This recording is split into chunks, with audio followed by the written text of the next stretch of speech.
Asante.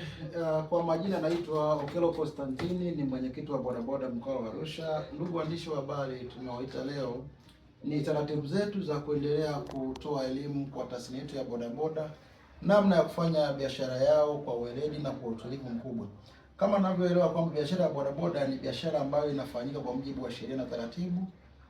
Hatuna budi kusema kwamba bodaboda wote ndani ya mkoa mzima lazima wafuate sheria, lakini pia sisi kama viongozi ambao tumepewa dhamana ya kuweza kusimamia tasnia hii ya bodaboda, tuendelee kutoa maelekezo kwa bodaboda wote ndani ya mkoa wa Arusha kuendelea kufuata sheria na taratibu za usalama barabarani, kwa sababu kama mnavyojua misingi yetu ya usalama wetu ni kuhakikisha kwamba tunaendesha vyombo kwa utulivu na kwa kufuata sheria. Lakini pia tunaendelea kuwaelekeza viongozi wetu wa bodaboda wa wilaya zote zinazounda mkoa wa Arusha kwa kuendelea kuwasimamia waendesha bodaboda hawa kwa weledi mkubwa na kwa kuhakikisha kwamba wanafuata sheria.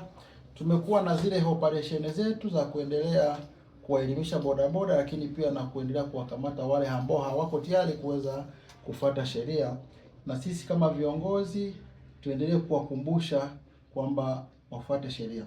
Lakini ndugu waandishi wa habari, tunachowaitia na kuweza kuzungumza na nini ni kutokana na wengi mnafahamu kwamba tuna ujio wetu wa masuala ya AFCON au tuna AFCON 2027. Kama mnavyojua kwamba bodaboda atakuwa ni mdau mkubwa katika masuala yetu ya usafirishaji, na tukiwa na maana kwamba kubeba abiria. Nchi yetu imepata bahati kubwa sana kuendelea kuja kuhosti masuala ya AFCON au kuhosti AFCON, ambao tutakuwa tuna mataifa mbalimbali ambao wageni wetu watakuwa hapa nchini, na bila shaka mnafahamu kwamba AFCON hii itaenda kufanyika mikoa mitatu kama sio minne, kwa Arusha, Dar es Salaam, Zanzibar na Dodoma.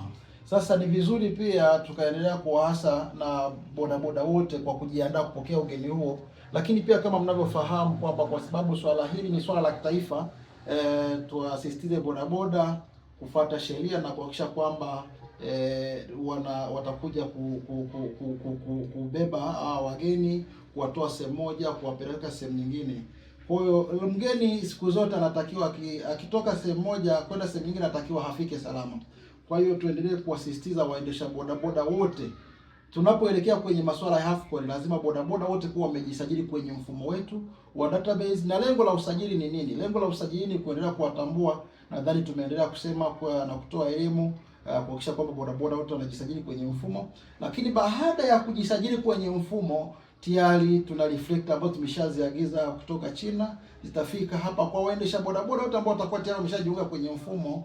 Watapata vazi maalum, jina maarufu kama reflector, kwa ajili ya kuweza kuwatambua na kuhakikisha kwamba wanakuwa salama muda wote. Kwa hiyo tuendelee kuwaelekeza waendesha bodaboda waendelee kuja kujisajili kwa wingi, kwa sababu baada ya kuwa zoezi hilo tumelifunga tayari tumeshaanza matangazo. Kama mnavyoona tunajaribu kuwaiteni ninyi, hapata kuwepo bodaboda ambayo ataweza kufanya biashara hii ndani ya mkoa wa Arusha ambaye hajisajili kwenye mfumo. Lakini pia na tunaendelea kuzungumza na wananchi ndani ya mkoa wa Arusha kwamba tusikubali kupanda bodaboda ya mtu ambaye hajavaa reflector jacket, kwa sababu akiwa amevaa vazi lake maalum, uniform yake maalum, ile vazi ni utambuzi tosha kwamba in case mteja akienda naye, mteja akipata shida ukaja ofisini, tayari sisi kama viongozi kwa kushirikiana na wilaya zote, kata zote, tuko tayari kuweza kukusaidia kuweza kumpata mtu huyo. Kama mnavyojua tuna changamoto, baadhi ya wengine ambao wanasemekana waendesha bodaboda kujihusisha kwenye matukio. Kwa hiyo sasa na sisi tunaona kwamba changamoto pekee ya kuweza kuzuia matukio hayo ni kuhakikisha kwamba bodaboda wanajisajili kwenye mfumo. Sisi kama viongozi tuendelee kutoa wito kwa bodaboda kufuata sheria, lakini watambue kwamba serikali inaimarisha usalama kwa gharama kubwa. Kwa hiyo sisi kama bodaboda mkoa wa Arusha tuendelee kuimarisha usalama wetu, wateja wetu, usalama kuhakikisha kwamba tunafuata sheria bila shuruti.